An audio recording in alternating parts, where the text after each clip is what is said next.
We don't play the social game. We are social. Power 98.5.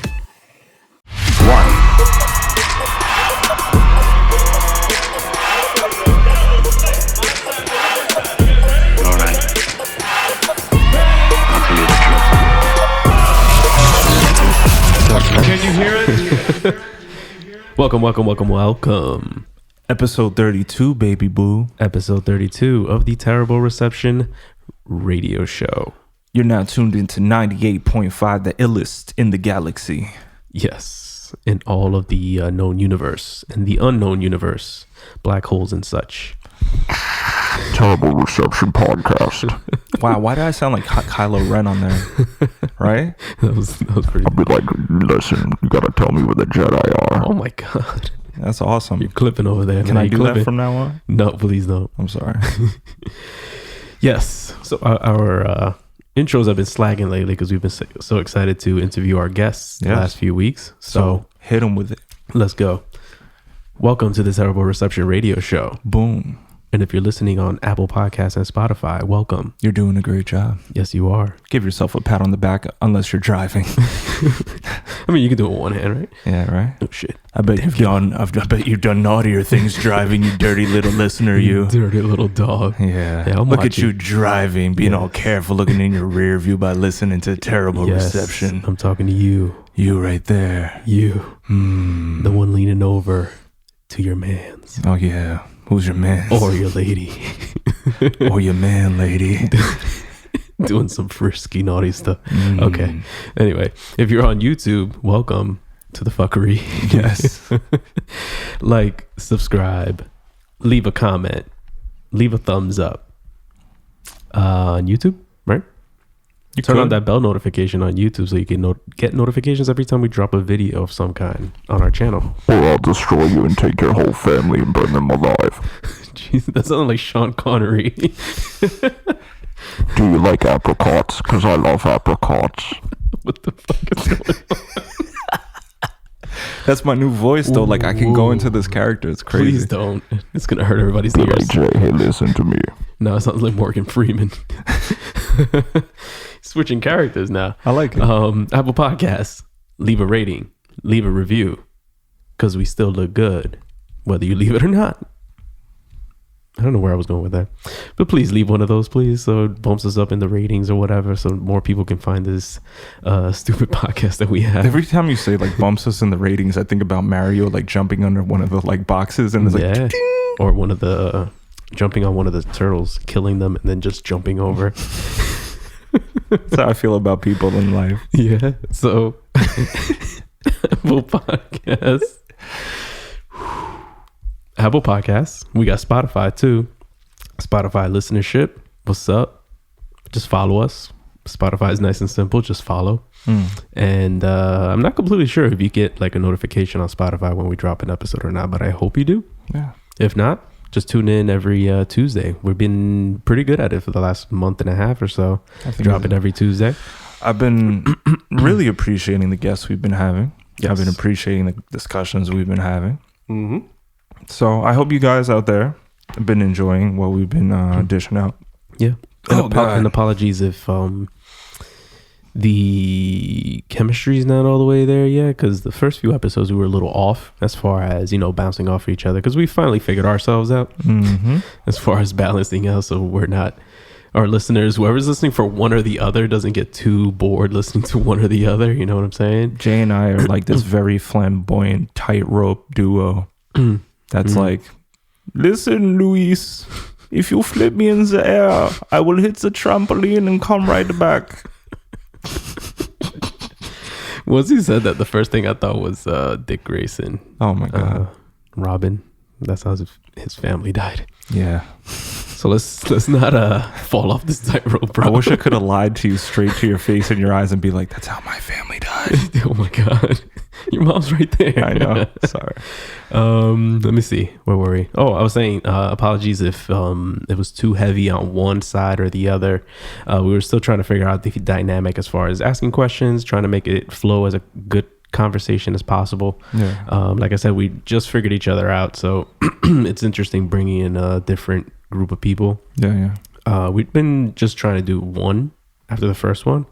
Because we did have Ronald Reed and Dez, and they were great guests. Yeah. It was just technical stuff on our end, as far as we only had 2 microphones to share within 4 people. Yeah. We didn't know how it was going to come out, and then we noticed that the audio was a little so we apologize for that. We upgraded to 3.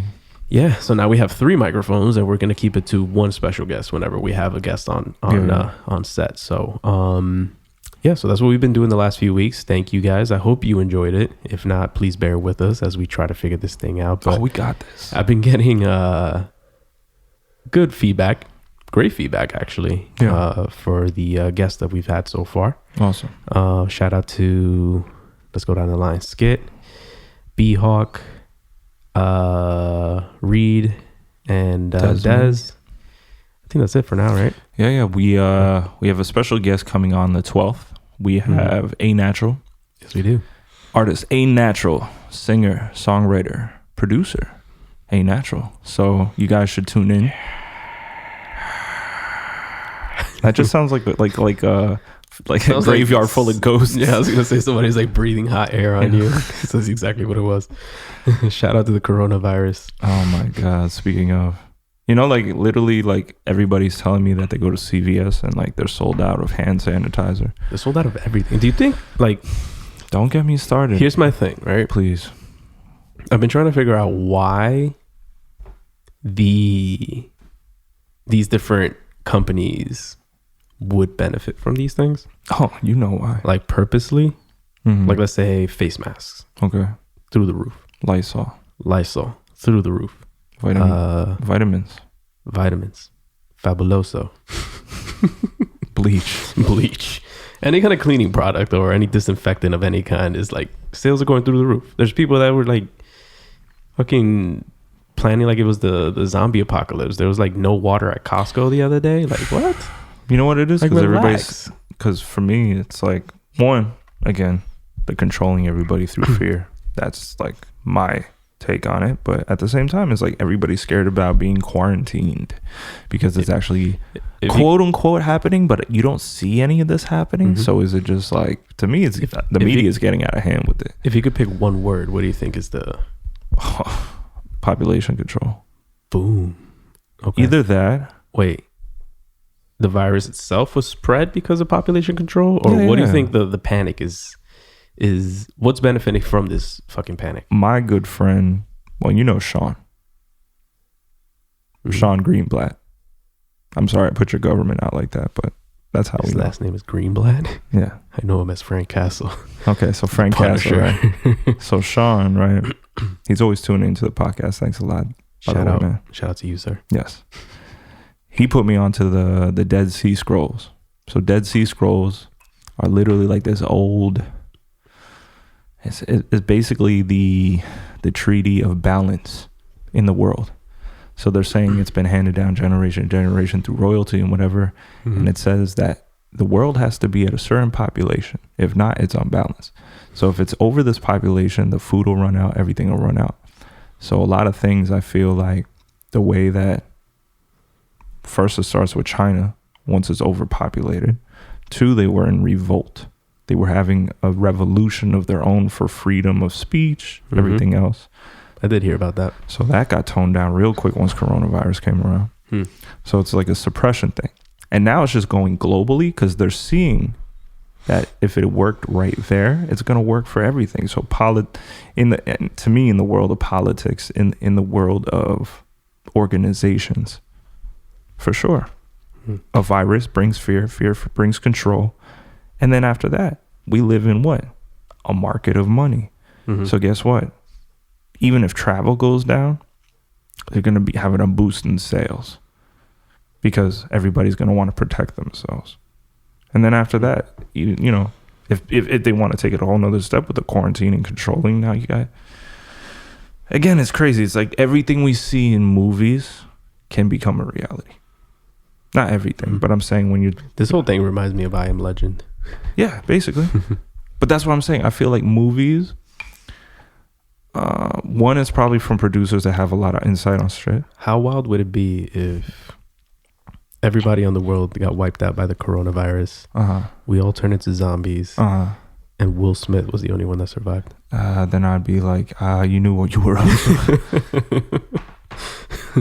No, but I mean, for me, it's like there was jokes going around, and I thought it was pretty cool because they were like, in regards to, I don't know if anybody's like familiar with Resident Evil, the video game. Probably a lot of people are. Other people are listening, maybe not so much. I would think everybody that listens to this should have some idea of what it is. Yeah. But we don't want to assume. Basically, there's Umbrella Corporation, but then there was also the Chinese equivalent of the facility that basically said that they created, or the virus, quote unquote, was created there. To me, like, a lot of these things are created. You know what I'm saying? Like, to me, it's not about nukes anymore. It's not about guns. To me, it's chemical warfare. So chemical warfare, again, I think you get hints of it even with like, what'd they say? They said Eazy-E. They said they gave Eazy-E AIDS. They just held him down, injected him with AIDS, and then he got it. So for me, if you really want to hurt somebody, so you don't kill him right away, you kill him slowly. Well, damn. I'm just saying. It got dark real quick, but that's how it is. Crazy fucking dark. Yeah. I mean, we could talk about this all day, but people just like confuse the hell out of me. It's like, I read a lot of different things, and it's like, some say it's as simple to cure as like the common cold or flu of some kind, and if you treat it as such, then you're fine. Obviously nobody wants to get sick, so obviously you take care of yourself. I think washing my hands a little more than typical. I think the death tolls came from a lot of elderly people. That's what I heard too. And the thing is, like, you know, with anything, you should always be prepared to a certain extent, but you should never be overwhelmed and out of control. Once you lose control, once you let the anxiety rid your life, once you let the fear control your mind, I can't see the mouse moving. It's fine. I think we're good. Once it's red, it's red. But no, we're good. Yeah, it's things like that where stereotypes, right? Stereotypes have their truths. They also have their false aspects of it. But at the same time, you know, that's how it is with conspiracies. A lot of conspiracies can get out of hand on where people take them. But sometimes conspiracies have a truth to them. They have a little bit of a basis. So that's like, again, we can go crazy deep, and I don't even like, it's like something that's asking for attention that for once I don't want to give attention. Does that make sense? Yeah. Yeah. I mean, I don't get it. Just say yeah one more time. Yeah. I am the coronavirus and I'm coming for all of you. I'm wiping this mic down after I'm done using it. And I'm gonna have to, the way I've been talking into it. How's that whiskey, by the way? Fantastic. All right. So, well, I gave Jay. We were waiting on Ant. Oh, sorry, to the LX. I'm like putting out everybody's name today, like in the wrong way. But to the LX, we can't wait to have you. We can't wait for you to try the whiskey, you, big boy. Yeah, man. Like the whiskey. We've been on our whiskey thing. We want, honestly, we want whiskeys to sponsor us. Yes. We're actually into the whiskey thing. We actually like to break down the flavors in different bourbons, and I love Scotch personally. I like Irish Scotch and Scotchy Scotch. But this one, Redbreast, I think it's really smooth. It's nice and light. How would you describe any tones that you pick up in it? First, do the scent test. Here we go. What do you smell? Rubbing alcohol. Anything else? No, I mean, I love whiskey. Are there? And I've never been that.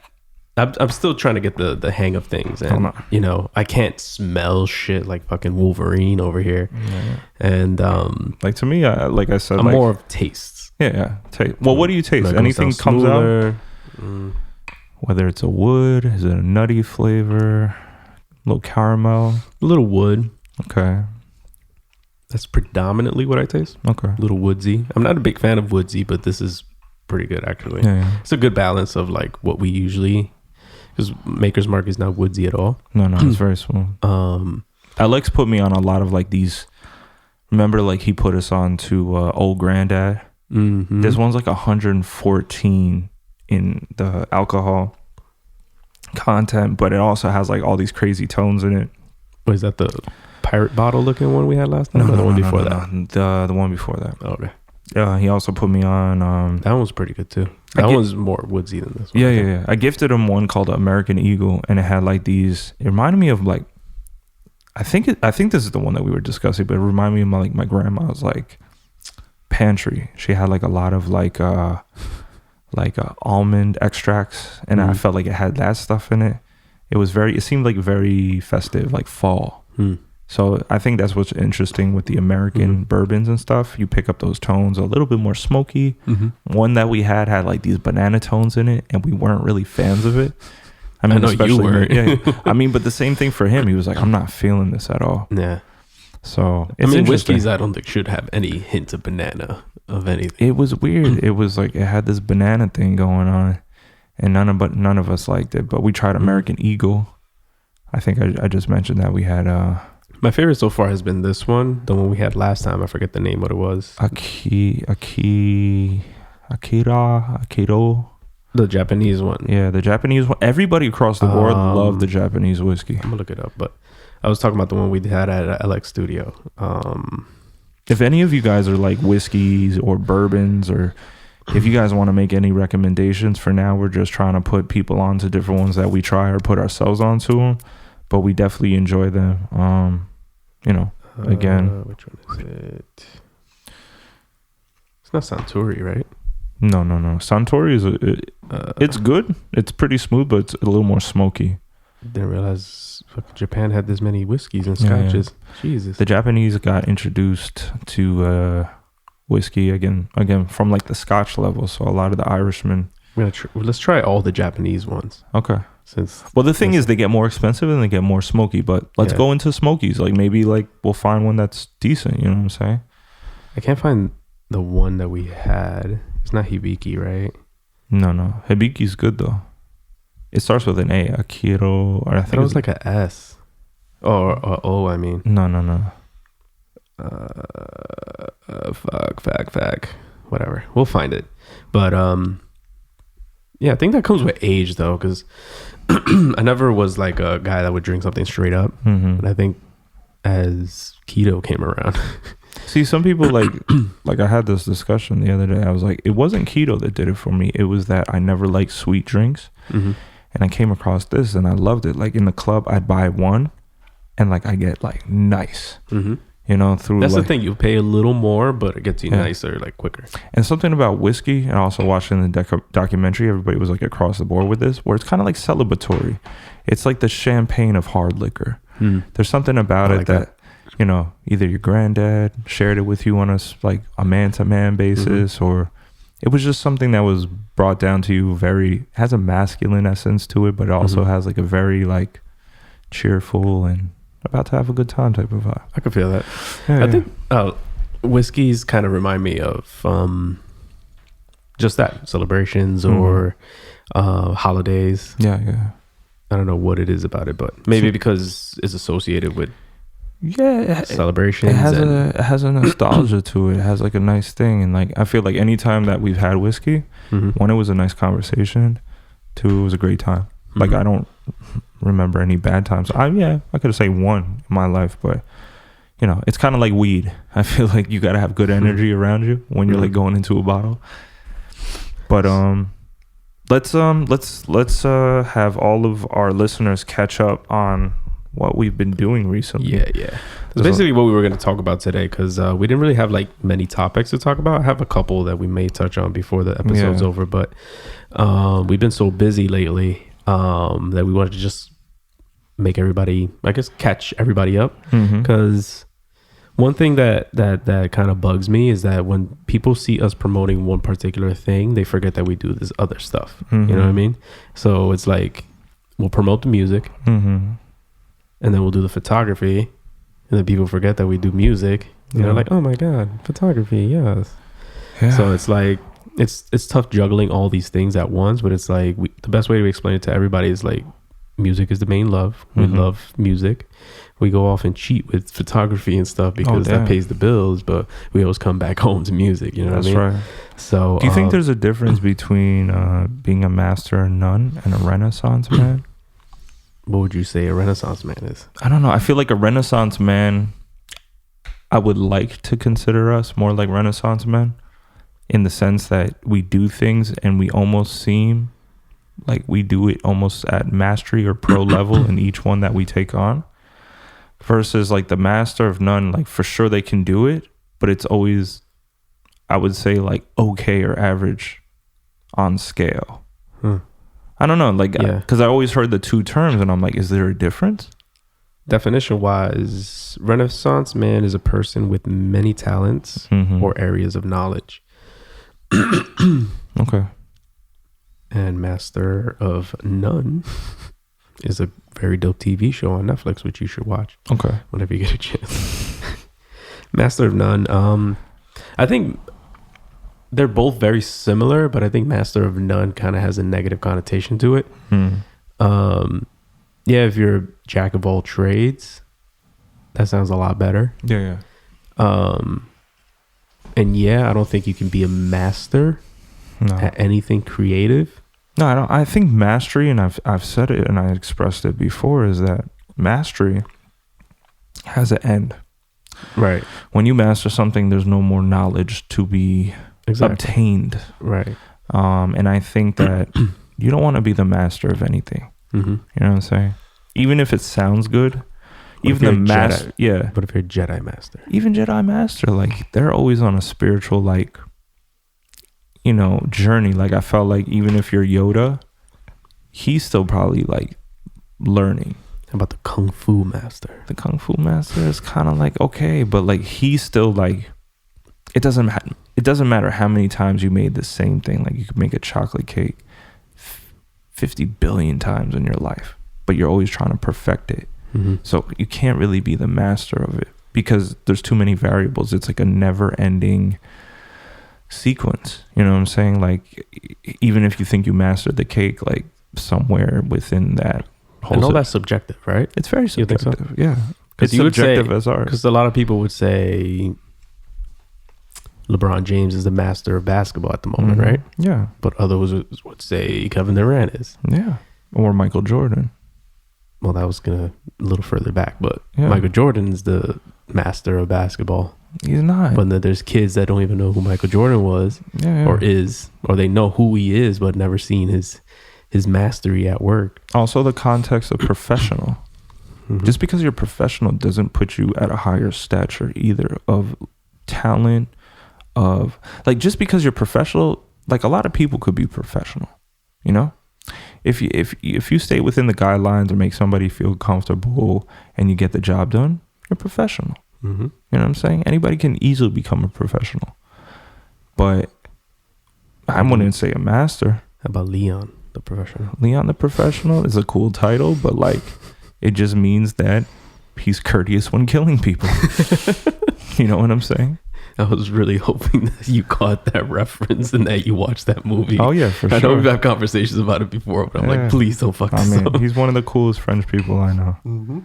And plus, I love... is that actor French? Jean Reno, Yeah. Jean Reno is like one of my favorite actors from France. He was amazing in that role. He's... In France, he's more known as a comedian. Like, he's very comical in all the movies he's in. I've seen him in other things, and it's always comedies. Yeah, and he can play... he can play serious. I think he's a great all-around actor. He carries a vibe. But did you get pedophile vibes from him? In the movie? That movie, yeah. Or more like overprotective. He's over. I gotta rewatch it. I haven't watched it in a few years. Yeah. No, you would think that looking back, because you're like, okay, this whole movie's around a grown ass man and this young girl, but he's kind of like the one where it's like he's trying to get this person, like you're trying to get this young girl, like, how does that work? How does this do? Da. Or she thinks she's older than she is, and like kind of just try to. And he's just like, he's like, come on, like, you know. So I think it's more like that. But again, we've had a crazy week. we've come across crazy last few weeks. Yeah. I would say very talented artists that know themselves. Some consider them masters of what they do. We have a gentleman. He doesn't really like the spotlight, so we'll just keep him nameless right now. But also at the same time, we want to give him his respects because we came across him recently, and he's putting us up in some great situations. Yes. So music wise, yeah, we'll just call him F. So F, he puts us in some really dope rooms. At first, you're like, okay, maybe this guy's just talking up a storm, but there's a sincerity about it. You're like, you do know some people, and it's just an energy, right? Mm-hmm.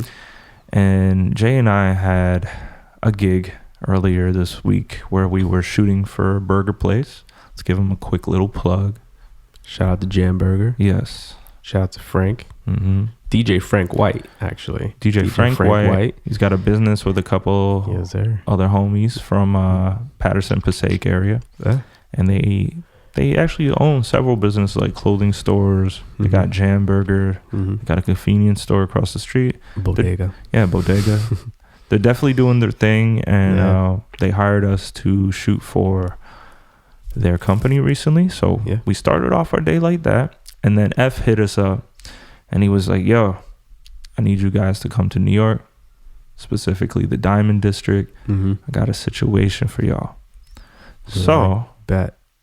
If you want to take it, we'll keep going back and forth. So so he hit us up. I think we met with him last week, and he had hinted to this, that he wanted us to sit with Rsonist of the Heatmakerz. Yeah. And if you're not familiar with the Heatmakerz, if you've listened to any kind of Dipset back in the day, crack music, that's all Rsonist, the Heatmakerz. Yeah. So to put it in perspective, he's basically all of our high school careers. Yeah, like right? he's like very nostalgic to our like teenage lives. Mm-hmm. I remember like I'd be with the crew and we were bumping the Dipset anthem like every day. Yeah. Joel Santana, Super Heavy, the whole Diplomatic Immunity. To us in hip hop, that's just like a classic. Diplomatic Immunity with Cameron, Jim Jones, Freaky Zeke. Yeah, man. So he's a legend in our eyes. Yeah. And in many other people's eyes. And on top of that, he's humble as hell. Yeah. So we met F last week. He was like, hey, I know Rsonist is the Heatmakerz. I want you guys to sit down with him, just catch a vibe, see what comes of it. Yeah. So it was supposed to go down Monday. Unfortunately, we had to reschedule for whatever reason. So we went about our days. Mm-hmm. And then Wednesday came around. So we scheduled it for Wednesday. We took care of the Jam Burger thing. We were there for a few hours shooting some of their menu, what you call it, products? Yeah, menu items. And so we wrapped up around 3:30? Yeah, almost 4 o'clock. So. Mm-hmm. We shot over to the city. We got there around 5-ish, something like that. We head over to the studio and we walk in. Looks like a studio, huge studio. Fucking humongous studio. As soon as we walk into the actual studio spot, we're met up with Joel Ortiz. Joel Ortiz is sitting there. I was looking at Jay too because I know like he's a big Joel supporter, fan, and I was like, oh man, this is crazy because always Jay and I have these reflection moments where we're like, damn, you see. 1, where this career is taking us. 2, now we're in the same room as people we idolize in a sense. Yeah. Fred the Godson was also there. I had met Fred a long time ago through another connect called 6'4", which he was a tall guy. He was literally 6'4". What's his name? 6'4". But he was 6'4". One more time. 6'4". So 6'4". He's not 6'5". Nah, he was 6'4". So 6'4" took me 6 tree. 6 tree? Nice, 6'4". He took me to the studio to meet Fred the Godson. Fred the Godson, really cool cat. He's a character in himself. Like he's just mad chill. We went on a water run because we were sitting there for quite some time just waiting to get our alone time with Rsonist. Yeah. And we were like, fuck it, let's go get some waters at the store or whatever. So we go down we ask everybody, hey, you guys want something? No. We get to Fred, and he was like, I want a lemonade. We're like, which one? He was like, they only have one. I was like, what is he talking about? I don't even know what store we're going to. Yo. And when we get to the fucking deli, there's like 4 different lemonades. Yeah, and I was like, oh shit. I'm like, which one does Fred want? We're like, fucking lemonade. Yeah, right. Jay was like, all right, we treating. So yeah, it was Joel.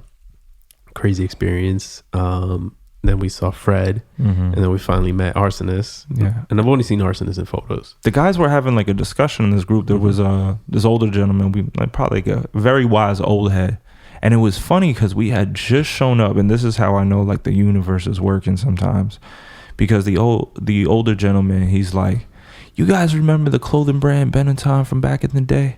And it's funny, me and Jay are sitting on the couch, we're like, we're Benatton. And our ears perked up. Yeah. Dogs and shit. And it was funny because he's like, wait, you guys go by the name of Benatton? And it like stuck from there. So already like that intro of us being in the room, it was like, Everybody was cool. remembered, yeah. Yeah. And like what I loved about it is that Joel Ortiz made eye contact all the way down our way. Like we were all the way across the room. Maybe like 15 feet away from him.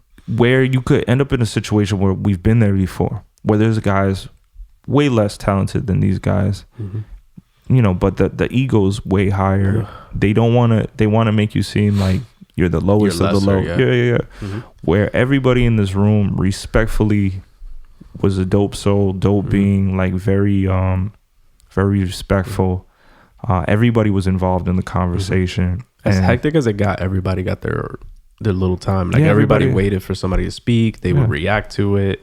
And you know, like I was mentioning earlier today, I didn't feel uncomfortable. Like I go into situations like that, I immediately feel uncomfortable because people, you know, with their egos, everybody always wants to put you off to the side, not give you any attention, want you to kind of like grovel at their feet and stuff like that. And I didn't get any sense of that from anyone. Oh, not at all. And it was cool too, because it's like, one, we're there with people that we respect, that like legendary to us. And then Joel was putting down a couple verses that that was so fucking dope. Yeah, like Crooked Eyes started the verse and he left room for Joel. And then like Rsonist was talking about, hey, maybe we should throw Lupe on here or something.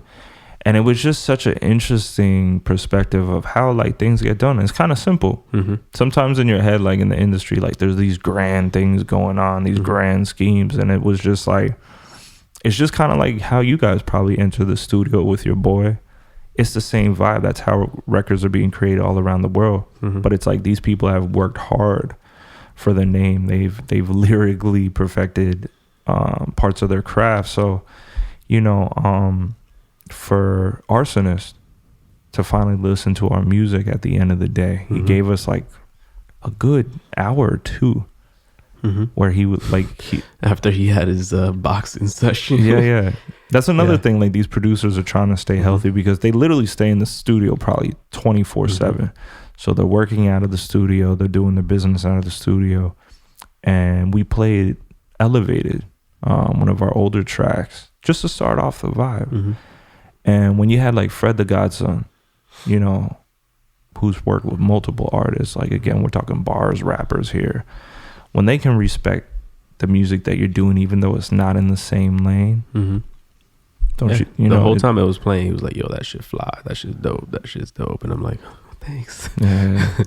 So it's cool, like, you know, hearing feedback from people like that. And I always say, like, the biggest compliment anybody can ever give us is, you know, this is not the music I typically listen to. Not saying that that's what they told us, but somebody in our on the Instagram page was like, oh, I'm usually like a metalhead. I listen to rock music all day, every day, but I fuck with your music.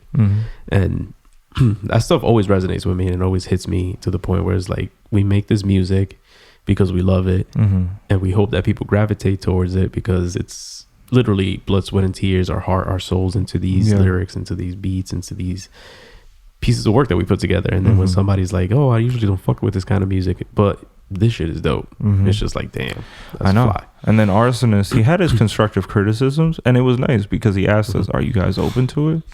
And I think, you know, anybody listening, if you guys are artists, like, you know, always go in just like blank slate, like go in humbled, go in without an ego, go in open, to hearing something that could really improve your career, because these people are in it more often, you know what I'm saying? So it's great to really listen.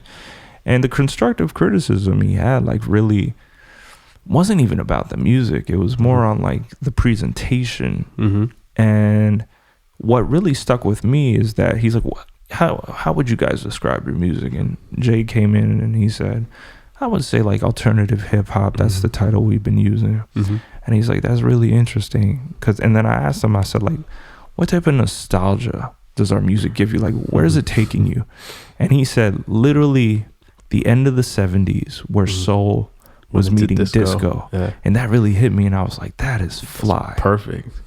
That is so fly. So like from this coming from, again, these guys work with like gangster turned rappers, and like to get this type of feedback, you never know where it's going to be coming from, the collaborations that are coming, like all this crazy stuff. And you know, it just goes to show, if you really stay true to yourself, because again, it's like, even if somebody was doing classical music and entered that room, just off the strength of artistry and all that, it's like they respect it. Like maybe Rsonist will be sampling the person that plays violin. So never go into a situation like, they're not gonna feel me because of this or this. Like music is music. It's a vibration. You as a person, you're an instrument, right? So it's kind of like let your vibrations speak for you, and just go into every situation ready to adapt. Yeah, and be yourself at the end of the day, because you're in there. I mean, at least we were in there because F really messes with our music. He really messes with us as people, and he brought us into there. And he's a great human being in general. And he was just vouching for us. So that's all we can really do at the end of the day, is just be us, wait our turn to speak. And, you know, I think we did a really good job yesterday. And, you know, I don't know what's going to come of it, but it was a great experience. Yeah. We were sitting there. I mean, me as a fan of Rsonist and Joel, it was cool seeing him literally go in the booth, knock out 2 verses in like half an hour, maybe 20 minutes, and just seeing their chemistry and how quickly or how efficiently they got that shit done. Was crazy. And it was a dope experience to just sit there and soak that in. As we're inhaling marijuana and catching secondhand smoke. But it again, like even someone of Joel's stature, you could tell he was looking in on everybody, like, yo, is this dope? Like, you guys, and he was asking for feedback. He was asking for feedback. And you know, like at the end of the day, everybody's just human. And just keep going. And speaking of keeping going, we also, the world is so small, especially as you walk up these ladders within the industry ranks.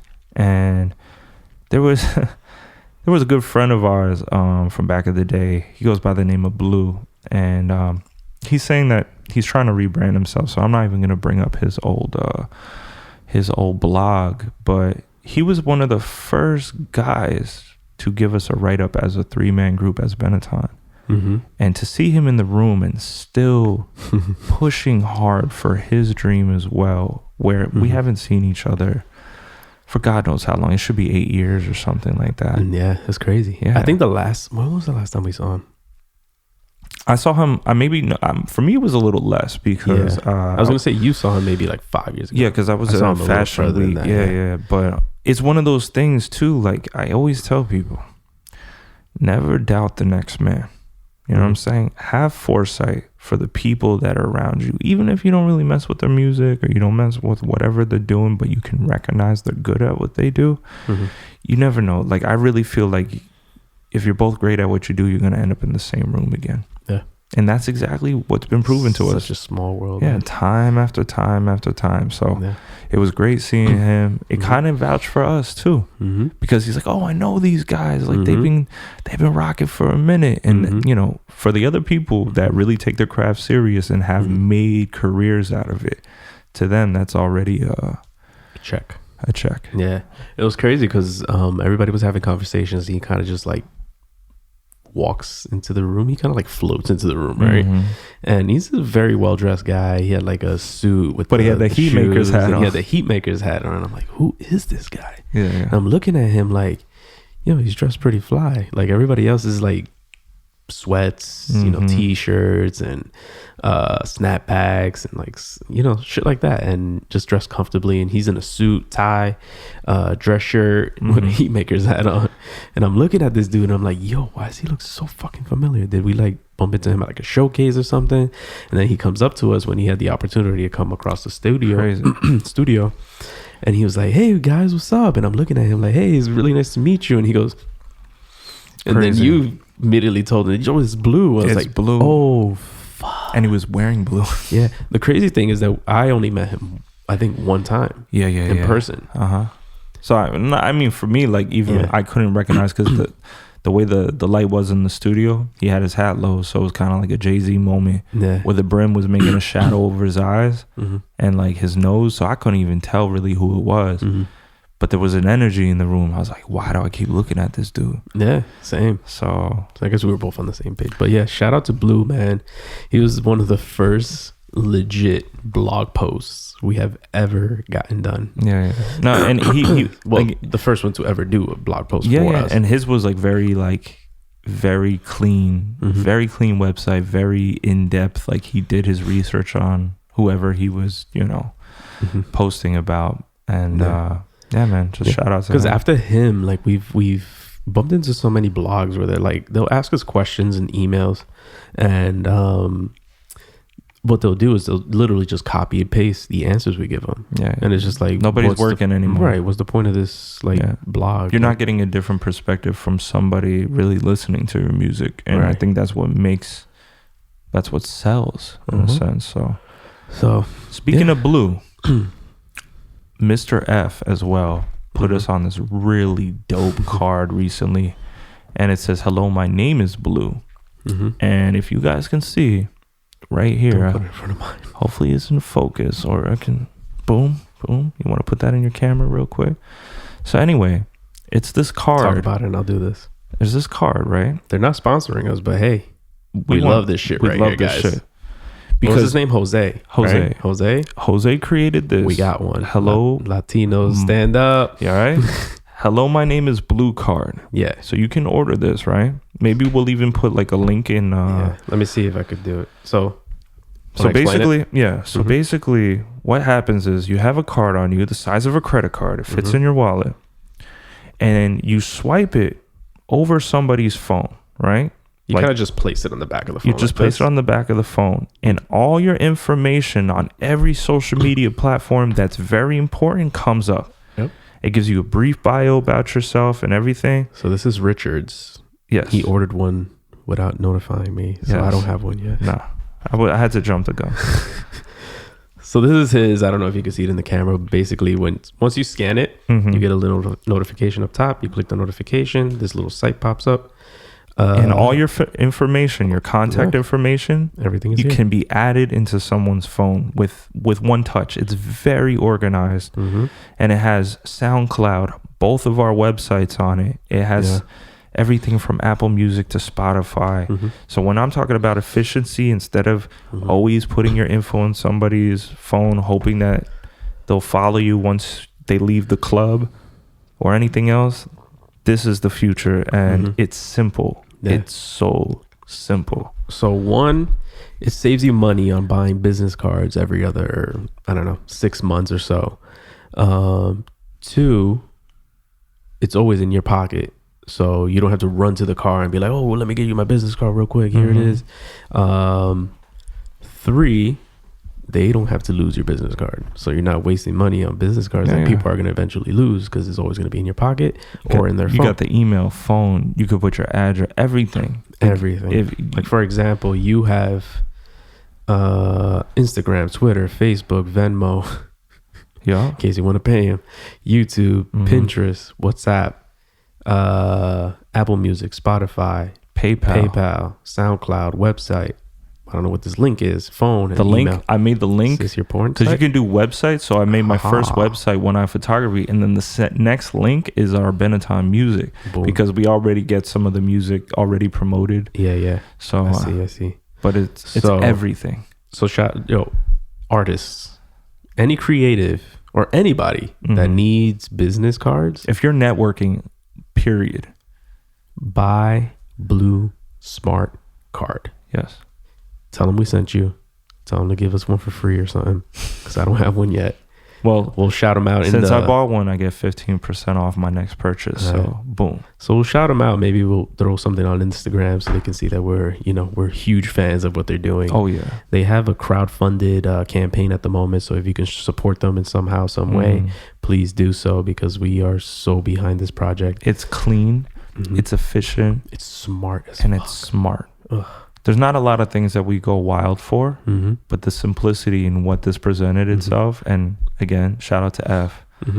Yo, Yeah, because we always have like these performances where it's like, how do we get people to, add us on certain things? And it's like we always get off stage. Oh, what's your Instagram? give me I don't your know how to find phone. it. Swipe, swipe, swipe.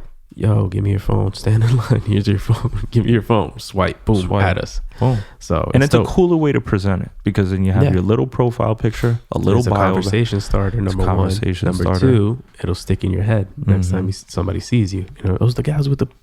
They might not remember you as the guys with dope music, but it's the guy with the cool With card. the card, right?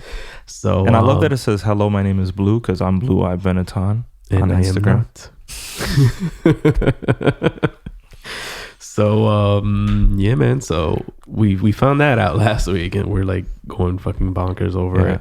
So F is putting, he's putting. Shout out to F. We'll get authorization to use his actual name. Yeah. But he said he likes to lay low. So Yeah, so we'll respect that. Let me see. Anything else that we want to touch on? What else have we been doing? we've been doing it. Yeah, we're actually, again, we're in the studio. We probably mentioned it. We're in the studio with LX. Alex, yeah, working on new music. Yeah. A lot of dope stuff just coming along. Shout out to LX real quick. Shout out to LX and Mr. Mons, OG Mons, Yeah. Jersey. They had this, I think we mentioned it a few episodes ago, where they got into this misunderstanding with a record label with these artists, and the song is blowing up. I'm hoping that they figured things out, but they're getting a lot of plays and not notifications, but they're getting a lot of plays, a lot of streams for the song, and I'm super happy for them, and I'm hoping that they continue going and growing, because we fox with them. We heavily fox with them. So speaking of, Ant's like, hey, what are your schedules for this upcoming week? Sorry for the late night text. Just trying to schedule in order. Have a good night, fellas. Hey, we shall let you know right now. Yeah, man. But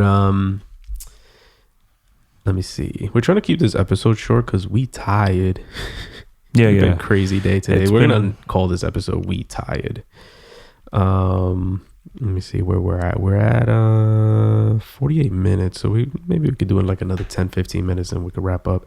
I have this topic I want to bring up.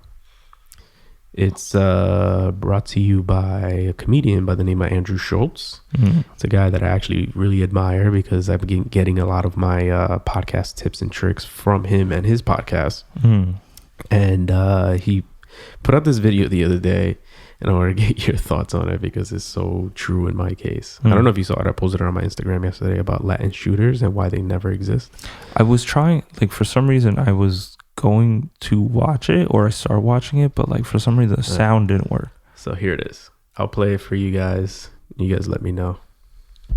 And culture that you can be very honest in your teasing with people, but it's okay because it comes from this place of incredible love. And I think what happens is, by the time you go to school and people are like, yo, you're fat, and they're like, yeah, I know, that's what my dad, that's what they call me, I'm gordo. You're prepared for teasing. That's why there's no Latin school shooters, because there is no bullying you experience at school. This the same from the people that love you the most. White folks, we're out babying our kids and protecting them, telling them they're perfect and beautiful. And then you go to school and someone's like, hey, you're weird looking. And then you're like, I gotta shoot that kid.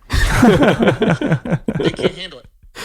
I think there is a correlation that and Latin people start fucking at like 12. There's It's true. This shit hit me because that was my nickname growing up. Gordo? They call me Gordo or Gordito. Why? Yeah. Really? That was a term of affection for my parents. Oh, okay. But an added layer to that is my mom is a savage. Growing up, I could not be. I think you would start crying. No. I've come to terms with it. I'm good with it now. Yeah. It's made me the man I am today. Damn. But growing up, there is nothing anybody at school can say that my mom hasn't said 10 times over. Yeah. And way worse. That's crazy. You can't call me a son of a bitch if my mom has already called me hijo de la gran puta. See, it's funny that you say this, like, because I feel like almost like George Lopez, I feel like was going off about this, where he's like, listen, I'm sure he has, yeah. we got the fucking toughest skin in the world because it's of part that. of our culture to fucking, who's gonna, go off harder on the next one? Who's gonna be more savage than your uncle? Yeah, Who's nobody. gonna top your uncle? But you know what I'm saying? So it's Literally, when you go to family functions, the first thing you could go maybe years without seeing your aunt or uncle, and the first thing they'll be like, "Hey, you look fat." It's always something You about look weight. It's either fat. you look fat or you look skinny or you look great. One of the two. and the It's skinny's usually- supposed to make you feel as bad. Yeah. So, You know what was weird? Funny enough, like being called skinny, like it's insulting for skinny people. yeah, it got me Right. at first, but then I didn't care about it later on. I was like, fuck it, I'm skinny. Like I got that I don't give a fuck. But in the beginning, it was always like, damn. Like I would go home and I'd be like, I am fucking skinny. Look at these fucking wrists. Wait, you said that gladly or like depressing? Don't depressingly. Because I was like, yo, like, have you guys ever like, like when you see like the end of a drumstick, like on a chicken? That's what my wrist looks like. God, I thought you were talking about like an actual drumstick. You see how it like ends and then it like... Oh no, with no hand? Yeah. Oh shit. It's like a nub. It'd be like, this is my shit. That's a thin ass wrist, bro. But yeah, man, that's like a big thing about like, I think we have tough skin, and I think that's like, that can go sideways real quick when it comes to like Latin parents and their kids, because it's like two people can grow up in the same household, same rules, same structure. One may be a little more strict because maybe gender. Females are usually parents are usually more strict with the female or whatever, yada yada, whatever. It's just crazy how, like I'm saying, it's two people from the same household can turn up different ways. Yeah. I'm not saying a personal thing, or maybe I am, but yeah, it's like it could go left or it could go right. It all depends on like the conversations we always have. It's like self-awareness. Yeah. If you're self-aware of the situation that's going on, you're able to pump the brakes, take a step back, figure out, analyze the situation, and attack accordingly. I think. There are such things as K-turns in life. Yeah, basically. You stop, you say, K, hold on, Okay. back up, And you turn that shit around analyze, turn this way, and get back on the right track. and get back on the right track. Nah, It all that's starts with funny. self-awareness. No, We've it's preached true. this, I think, before in the podcast. I know we talk about it all the time off air. So for my little cycle breakers out there, Oh, I thought you said psycho breakers. cycle. You're like, To all my cycle breakers. psycho breakers. Sorry if you're listening to this in headphones. My little cycle breakers out there, it's up to you to be self-aware, analyze your situations, and decide whether you want to commit to a life of self-care. I just felt like you need some type of music in the background as you were giving little your speech. chipper music. But yeah, man. Speaking of somebody that was always comfortable in their skin, I don't know how many minutes we have left, but I know like We have as many fucking minutes as we want. You know why? Because we are our own bosses. that's true. But speaking of a boss, We have about 6 minutes. all right. I know like weeks have gone by like crazy. Life is so fast at times, and like You're pregnant? yeah, I'm pregnant. Definitely pregnant. like 3 months pregnant, where it's like You're forgetting it. I'm forgetting it. But I'm gonna show you this video. I referred to that. No, but there's one thing that like we didn't speak about on the podcast, where it's like we lost our homie Feldy. Yeah, man. And just in respect to him, man, like Feldhamer was very comfortable in his skin, and he's one of those people, unfortunately, that didn't, I don't know, I felt like he had like a crazy life ahead of him, and I guess like health got the best of him, but he taught us all just like to live our lives to the fullest, to be honest. And again, weeks have passed by. We've had like 3 podcasts, but you know, before those 3 weeks, we had to literally bury our really, really good friend. I've known Feldhamer since I was like 15. And I know you've known him since... I met him like shortly after I met you. Yeah, like probably like 22, 21. Yeah. So about 13 years? Yeah, 13 years. So, no, I felt like, you know, so many podcasts went by, and, you know, it was a tough time for everybody. It was just crazy. It was just crazy. Something you didn't expect. Like, it was my birthday again that week, and then a day later, I just get a call from his pops, and I was just like, damn. I thought it was him calling me to be like, let's get lunch. Yeah. That must have been like super eerie. It was weird. It was. Yeah. So, but it was just like, you know, I wanted to give him proper respect, because I know on the episode with Hawk, I tried to bring it up just a little bit. I didn't want to ruin the vibe, because Feldy especially, he's not the type that ever wanted us to like mourn.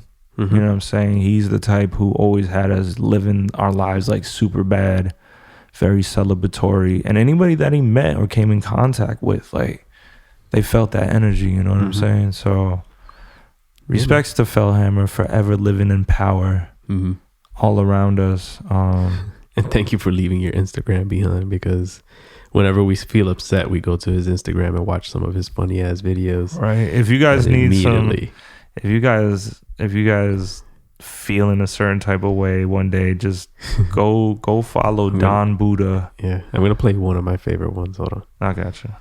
I could never say the word kombucha the same way ever again. Here we go. Because of this lovely video. This is the voice. Ooh, yeah. Ooh, yeah. Kombucha. Kombucha. Who got the kombucha? I got the kombucha. Yeah. Kombucha. Hey. I don't even know how to fucking pronounce it. But I'm going to drink it all. Ooh, yeah. You know, we can make that into a beat. I was just thinking the same thing. Yo. Kombucha. Yeah, man. Dude's a fucking character. That's what man. I'm saying. Like, even again, like, he's always making us laugh, like always bringing a smile to our face. And yeah, man, like, it's never gonna change. Yeah. Thank God for these Instagram videos, man. Yeah, right. Yo, he has this post on February 3rd, 2019 of these black and berry pie bars that he made. Okay. He swears up and down black and berries exist. Black and berries. He also thought Feldhamer also had this whole discussion. He wasn't high. He was not. He thought we were talking about solid versus malleable objects. And then I don't know where we were going, but he's like, what if it was a pool of pennies? Oh, you were telling me about this. And it's one of those things where, like, yeah, it's not kind of like, you know, where Scrooge McDuck goes and jumps into his pool of pennies. It's not real. It's not real. But let me see. So these black and berry bars, February 3rd was legit. This was 2019. This was the last sweets I had before going on keto. Okay. So literally the last sweets I had was one of his. Feldhamer's black and berry bars. 5-6 months with no sweets. And yeah. So the black and berry, they was really good. They were really good. He was a great chef. He was naked chef.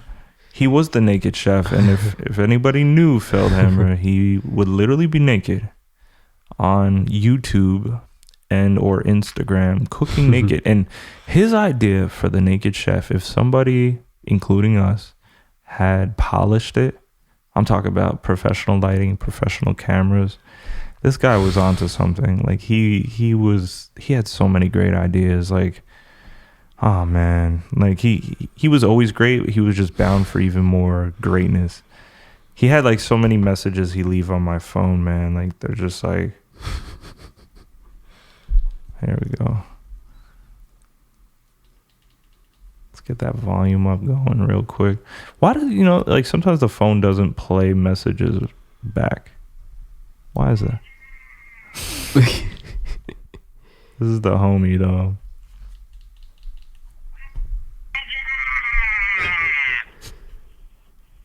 After 5, I'm on my way home. Gotta pack some shit up. Hope you call me back. Fucking crazy. This fucking guy. I guess to close off, let's do your favorite Feldhamer story. I'll do my favorite Feldhamer story. Oh my god, there's too many. There's so many, and I know we talked about this like literally the day of. Yeah. And it was so hard to pick one moment because there's so many. I have like, oh my Jesus. I know when we went to Earl's wedding, I've never seen a human being sweat so much in my life ever. Feldhamer gets sweat. Yeah, like I know it was hot, and the place was pretty hot until like, the sun went down, and it was in fucking Portugal or whatever. They had no AC in the place, so yeah, it was hot. Yeah. But as soon as you step out, you cool off and come back in, whatever. But this kid sweat through his shirt so fucking bad. Like you see his nipples and everything. That's how crazy it was. So after the wedding, we went to the hotel bar. Feldhamer had permanently hard nipples. Hard nipples all the time. At all times. So we went down to the bar or whatever for the after party. Yeah. So we were there till like almost 1 o'clock in the morning, almost 2. The bar actually was supposed to close hours ago, and they just stayed open for us or whatever. And he disappears at one point and comes back. And apparently security told him he couldn't jump in the pool. Why he would jump in the pool, don't fucking know. But it's motherfucker jumped into the pool, all his clothes on, and got taken out by security. Oh my god. Yeah, and that pretty much ended the party. Jesus. So outside of that, I know we went to Vermont a couple years ago, and if you know Feldhamer as much as we do, or you don't even have to know him as well, you just have to travel with him maybe once, and you know that you he had loves to meet him his for like Speedos. 5 seconds. He loves Speedos. So we were there for a few days, maybe a long weekend, 4 to 5 days, and he packed maybe 2 Speedos for each day. I couldn't stand his jean fabric Speedo. I'd never even seen I that would one. want to hurl. Like the gold one's It's fine. like a denim. It was a denim Speedo. Ew. Yeah, it was disturbing. Man, but yeah. See, he's actually on my phone right here. That's Feldy. I took that picture. It's gonna be forever great in my mind. Yeah, the last picture he has on his Facebook, I think, is one of me with me and Earl, and it's so crazy because I have that photo. As my He did background on post my it. phone. He knowing ever since childhood, like Feldhamer has been a wild card, and Feldhamer, it'd be like 12 at night. Snowstorm would be going crazy. It was like news telling you stay in, it's dangerous out. He'd pull up in his Chevy Tahoe, and the door would fly open. I don't know how it would happen. And he would call me, and he said, "Come outside." I'm like, "It's 12:30 at night. It's a snowstorm, and I'm in my pajamas." He's like, "Fuck it, come outside." And then I see this guy, and he's literally in a coconut bra with a hula skirt. Nothing else. It's minus, I don't know, it's like 14 degrees out. And he's like, "You ready to go drinking?" And I'm like, "Are you kidding? Like, I just told you I'm in my pajamas. You're in a hula skirt with a fucking coconut bra. Like, where are we going?" He's like, "TGI Fridays." I'm like, "Nobody is there." Dressed like that. Huh? I'm like, "It's a snowstorm." He's like, "Don't worry about it." So literally, I don't know why I took the chance of doing such. And it's me and Feldhamer. I'm in pajamas. He's in a hula skirt, again with the coconut bra. and we're drinking pina coladas because that's what he wanted.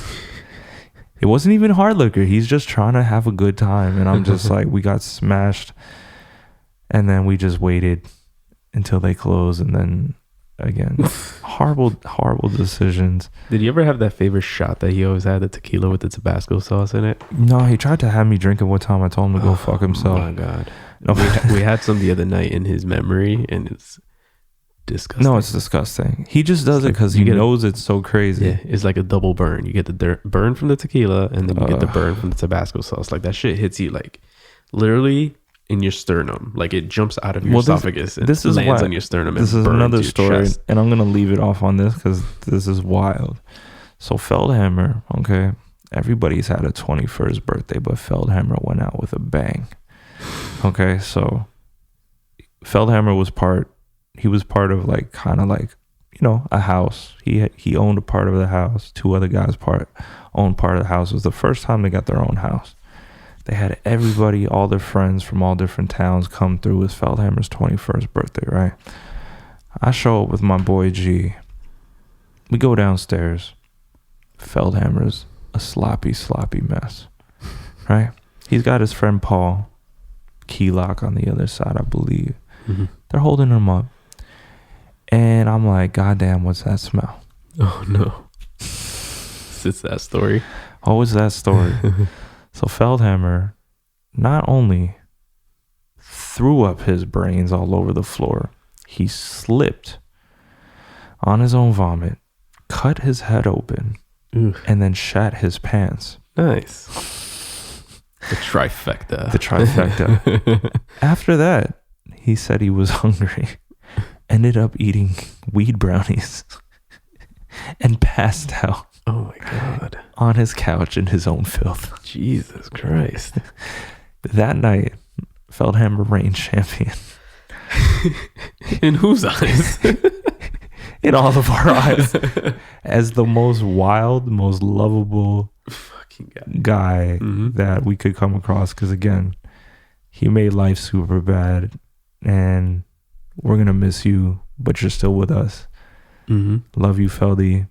Yes, sir. Much respect, because again, these are wild stories. You're like, this guy sounds crazy, but at the end, he was somebody with the biggest heart that you could imagine for a smaller guy. And he always made sure you were okay, because we always called him the lovable asshole. Yes, you were his family, and he cared more about you than he did himself. Exactly. And with that said, again, we love you. Forever rest in power. You're with us. And yeah, man, that's terrible reception. Yeah, that's a good way to end it. We don't have any drinks on our shit, but no, I'm not. I'm gonna pour one then. Hold on one second. Okay. Hold that thought.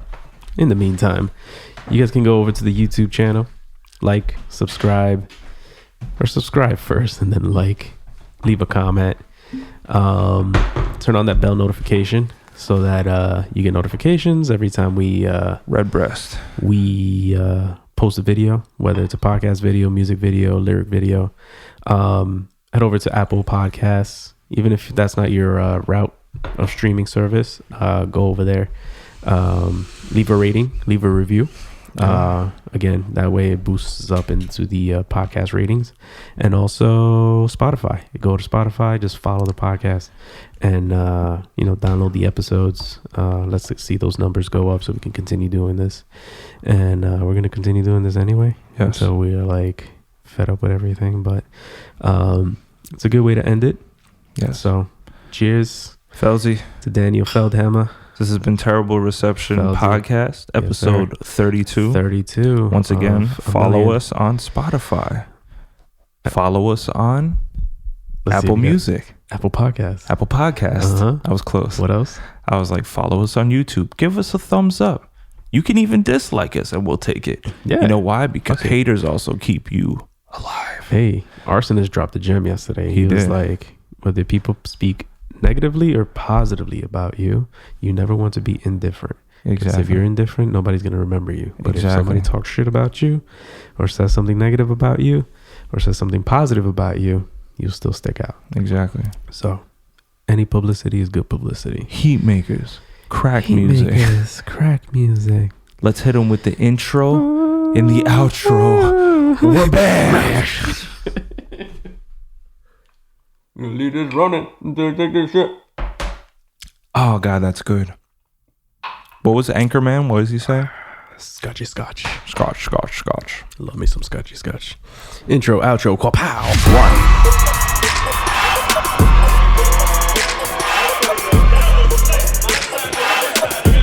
right.